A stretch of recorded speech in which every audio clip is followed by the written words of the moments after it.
I'm Saifa kata, broken down as much as I possibly can. This might be a long video, so I apologise, one, for my voice, and two, if it does get a little bit dull and boring. But I'm going to just go into more detail on this kata so that you can watch it and you can, I'll put it, it's going to go in the kata section with Saifa, but I'll break this down as much as I possibly can for you. So, beginning and the end of every kata, we always bow. So, because I'm not going to finish the kata each time, I'm only going to bow at the start of when I start my exercise and then bow at the end when I finish the actual kata itself. So, from here, bow. Yoi. Okay, first move in Saifa. We don't step in a straight line, we step out on an angle. So what happens is when that right foot moves, the hands come to the right hip. Right hand closed, left hand open. As we drag in our left foot and turn 90 degrees, the hands pull across. Now when they pull across, there's a twist. So this hand twists, just like it would if it was performing uchi-uke. So from here again, I'll try and do all different angles for you. So we step, pull. All the time, making sure that these hands are connected and our attacker's going to remain here for now. As a basic. So from this position, you need to make sure you're looking, step, turn. From the front ways, step, turn. Now, the next move is sumo stance. You could call it a soto-uke if you wish, call it a parry, call it a break, call it whatever you wish, with a forward back fist to the side.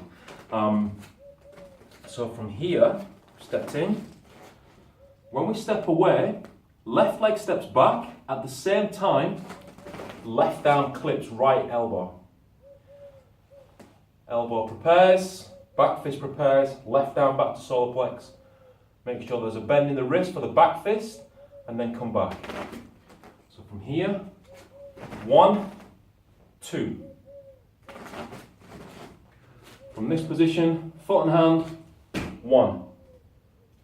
Hand and hand, 2. You just repeat that 3 times. So again, if you think the first one was step with the right leg, hands come to the right hip, dragging the left, hands come to the left hip, left leg back, boom. Now just reverse it. From here, step to the left, hands come to the left hip, dragging the right, hands come to the right, right leg back, right arm blocks, back fist. That's repeated 3 times. So you do 1, 2, 3. Until you finish pretty much how you started. So the third one finishes here. Now with that third one, I've changed it a little bit from what I know. So all we're going to do from here is start off in our shikadechi. So again, you can start this, you can break this down for yourself. So I'm just breaking each section down. But remember, with kata, put it back together again. So we'll start here with our shikadechi, hand on the solar plex, back fist prepared. Now when we step in, left hand comes out to the side, only slightly, doesn't drop all the way. The right hand stays in position. It doesn't follow the body, it stays in that position, step. And then again, just like with your first and second, foot and hand together. Now at this point we're looking to the right. Stepping out with the left, you're going to do kake-uke with the left, dragging to cat stance with the right leg, right hand is down. Now the hand that's down by the backside can be here, that would do enough. Slightly behind so your fingertips level with your backside, but just here is fine, doesn't have to be too far back. There has to be a slight bend in the arm, yes, and the palm heel is exposed. So from here, now we're in cat stance. From this position, look into the front kick, stepping across, looking to the left. Swap hands. So that right one is repeated on the left. Pretty self-explanatory, pretty straightforward stuff. And again, the main thing is coordinating the foot and the hands together. Controlling the body. Now, when you execute where we're going. When you execute from here, this front kick with the left leg, looking to the front kick, this left leg just shoots back into Zen Kutsudachi. And remember, when the foot moves, hands move also.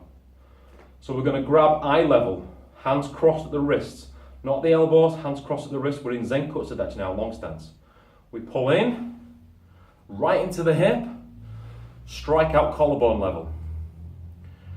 Whichever hand is over the back leg, that opens. Comes around, about 5 seconds, strikes Tetsui.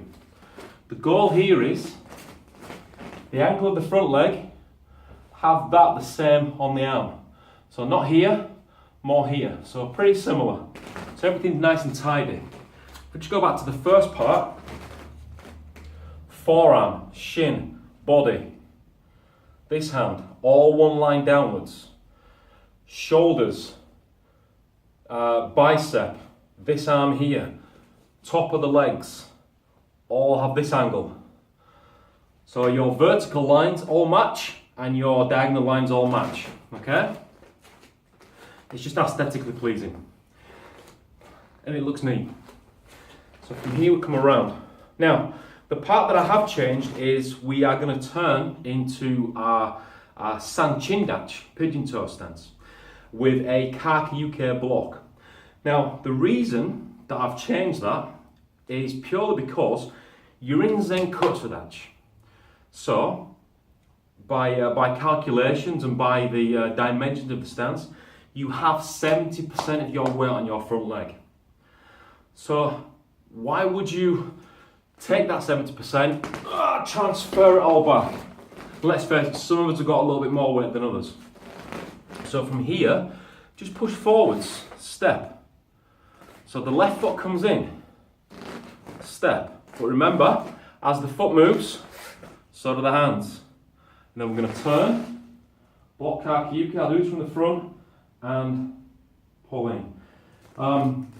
Remember, we have to step enough, not too far, so that when we turn, our left leg is in front.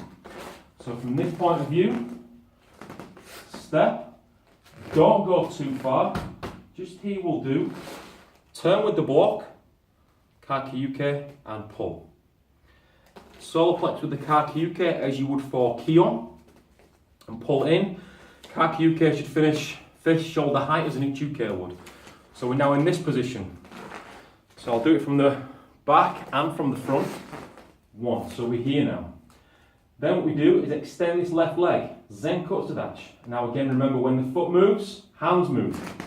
Grab, eye level, pull in, hip level, double strike, collarbone. Whichever hand's over the back leg, that's the hand that's going to open and strike. From the front view, from here, foot and hand, grab, pull, strike, hand over the back leg, Tetsui. Next stage of that kata is, from basic bunkai point of view, shoulder grab. Okay, so you're blocking behind you and striking behind you from a really, really basic point of view. We're going to use the Tetsui and we're also going to use Sanchindachi stance. So now that we are here at this stage of the kata, everything on the right side is going to be used and we're going to turn to the right. So right leg comes up. Remember, as the foot moves, hands move as well. So as the right leg comes up, right hand comes across the head, left hand's going to come just across the gut area as a guide. So from here, one, turn to the right, try and land the foot, the hand, and the hikate at the same time. So here, around. Some styles execute Tetsui this way.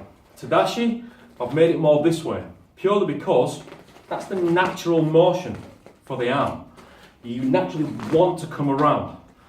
far too often I've tried to correct people from stopping people from doing this. But I just figure, if martial arts is meant to be eventually a natural thing, why restrict somebody to acting not naturally, whatever the opposite to abnormally. So we come around, foot and hand together. Now notice that this is more straight and it's angled. The goal here is that we are striking towards the side of somebody's neck, here. Grabbing the head and pulling in from behind the neck, short punch. Again, in San Chindach. And then all we do, so I'll do it this way so you can see the preparation. 1, 2, 3. All we do then is repeat that on the left side. So I'll come to here, struck, left leg, left arm, right hand across, turn to the left. All together. Strike, grab, short punch. Getting to the end of this now. We're in San Chin, left leg forwards, left hand is open, right hand is just short punch. What we need to do then, from a timing point of view, is we need to step our right leg forwards into San Chin, extend our right arm, and close our left hand. When we close the left, it remains palm downwards. So from here, together. I'll do it this way so you can see. From here, together. Then all we do is we, from this position, left arm stomach level punch. So we're now here, left arm stomach level punch. The end of it's where it gets really complicated. The end of it's where it gets really complicated. Okay, I'm going to break this down for you, then I'll show you the flowy version. Okay, from this position, we're going to step left leg. Notice I've stepped out to the right slightly as well, and I've gone long. I've gone into a long stance. Left arm is going to come around on top, right arm remains on the bottom, turn the body. Just come slightly past the body, don't go too far, just come slightly past. Now turn the body to the front. As we drag in our right leg, hands roll. And we're going to go hip and shoulder. So right hand is on the shoulder, left hand is on the hip. Not here, but here, not here, but here. Well, more chest, not shoulder, forgive me. And then from this position, elbows drop, execute the twist, and push. So from the front view, we are now here. Step, turn, pull in, twist, push.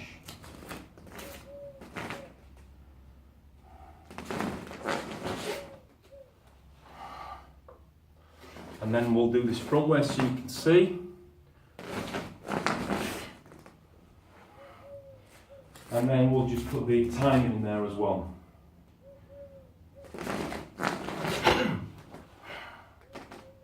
Or it could be this way.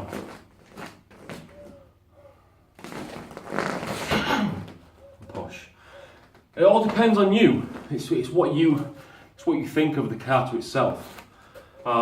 Personally, I would go more with push as opposed to push. So, and then that's basically Saifa broken down as much as possible. When you're moving in kata, just think of where your weight is placed. So for example, if I've just come across to here, transfer the weight, so I've done the first one, transfer the weight onto the right side to move. Try not to put, again this is going to sound really weird, and I might get some flack for it, but try not to put too much effort into moving. 9 times out of 10, the way I've sort of looked at kata and the way I think about kata is that your body's in a position to naturally change direction, okay? Which again, I'll get into more in depth in kata later on. As we move up, you'll see. So as we are here in our sumo stance centered, just transfer the weight forwards. And then from here, just drop back. transfer the weight forwards. When you're stepping out, transfer the weight forwards. Transfer the weight across. So just be aware of where your weight is, or where your weight's placed. Front, middle. If it's in the middle, let's just say this, if it's in the middle of a stance, you can go either direction. So the kata will say either go backwards or go forwards, or sideways, or whichever way. If your weight's placed forwards, I'm probably going to be contradicted on this and maybe contradict myself, but I'm just thinking Saifa right now. If your weight's placed forwards, just transfer the weight, to keep the weight forwards. Even when you're here, and it's like we're using our right leg to do the turn, transfer the weight forwards. Quick tip for that thigh block. Don't lift the leg and then turn. If anything, let the leg come up and around in one movement. So it comes up and out. That's going to help you with the turn. Your goal then is to coordinate the hands. I think that's all for Saifa. If there's anything else that you want to see, again, let me know. Post a comment. Good or bad, I'm easy. And then we're back, then we finish. So we finish the kata here, into haikadach, we bow, we yoi. Before I close this video, something that I have been thinking about is the bow. The bow shouldn't be a short bow, it should be a ceremonial bow. So into dashi, what we do is, and again, different styles got different bows.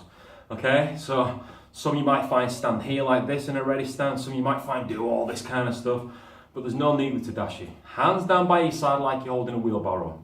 Okay, you bring left foot into right foot, hands open, down by the side on the thighs. You move into stance called Mosubadech. Your body collapses 45 degrees in the middle. You don't need to keep your head up, regardless of what you've seen on TV. So it's never this. That just shows poor respect and poor etiquette. So down, trust your partner. And then up, left hand crosses right hand at the groin. Step your left foot out, form a haikadach. As you move the right leg, the right foot into haikadach, hands pull apart. And then that should count for every single time you bow. You can bow inside into a dojo. It should still be. It doesn't have to be a ceremonial bow, but certainly show that you are. Your bow is not for respect. There's a lot out there that says that bowing is for respect. I personally don't like that idea. The bow, when in a dojo, when at the beginning of a kata, into a dojo just says that you're going to follow the instructor's wishes without argument and that you're going to do your best. When you bow out of a dojo, it just says that, to me, everything you've learned in that time you've trained, you're going to take into the outside world with you. So again, that doesn't matter if you do kung fu, it doesn't matter if you do jiu-jitsu, it doesn't matter what style you do. If you bow onto a mat or into a dojo, your bow says, I'm going to give my 100% and follow my instructor, regardless. I'm not going to argue, I'm just know that my instructor's got my best wishes at heart, and what that person is telling me to do is only going to make me better. And then I'll bow when I leave, because the lessons I've learned inside a dojo, on the mats, wherever it may be, the lessons I've learned, I can transfer to the outside world. Yes, I can be a good student, maybe in school. Yes, I can be a good employee, maybe at work. Yes, I can be a good citizen. No, I'm not going to go and punch somebody's face in. So that's the reason that that's the reason that we bow at the in and out of the dojo. Now, at the start and at the end of kata, what that tells me is that it's preparing you. It's almost like a bit of a meditation, preparing your mind, preparing your body for the kata itself. And you're telling yourself, as well as the people watching, that this is me. This is what I'm going to perform. And I'm going to give you my best. I'm not going to give you anything half-hearted. I'm going to give you my best. I'm not going to block half-hearted. I'm going to block like I mean to do damage. I'm going to punch and kick like I mean to do damage. Okay, whether it be, you're fighting an imaginary opponent anyway, so you should be performing like you mean to her. So at the beginning, at the end of every kata, just prepare yourself with the bow.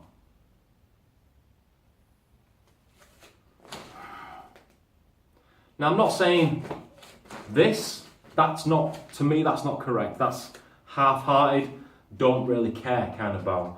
It should be ceremonial. I'm also not saying to stay here for 3 days either. This should probably be about 2 or 3 seconds and then prepare. At the beginning and at the end of every kata. And again, to me, the end of the kata bow just tells me that you're going to take what you've learned in that kata and you're going to progress and you're going to, you've learned to wear tai sabaki, you've learned to block and counter, you've learned whatever it might be. You've learned focus in that kata, you've learned discipline in that kata. And again, you're going to transfer that into your life. That's what a bow means to me. The thing with respect, I personally don't like, and I'm probably going to get some flack for this, but I don't like the idea that we bow because of respect. Respect to me is a two-way street. Respect me because of what I can or can't do. I respect you because of what you can and can't do. Okay? So if you respect me because of my ability or because of how I teach, etc., whatever it might be, you respect me as a person, not because of anything else. And that's a two-way street. Respect is earned. For me, the respect needs to be earned first by the instructor, not by the student. A student comes to an instructor for whatever reason they may have, and the instructor has to, first of all, earn that respect of that student, in my thinking. And then, in turn, the student can start to respect the instructor. But as an instructor, I like to try and gain respect first from people. I like them to give me respect. Sorry, no. I show them respect first. I've got to earn theirs. But straight away I'm aiming to earn their respect. Does that make sense? Maybe I'm rambling, but get what I mean, I think. I know what I mean. Alright, so I hope you've got something. Don't forget to give us a subscribe, don't forget to give us a like and a share, and I'll catch you next time.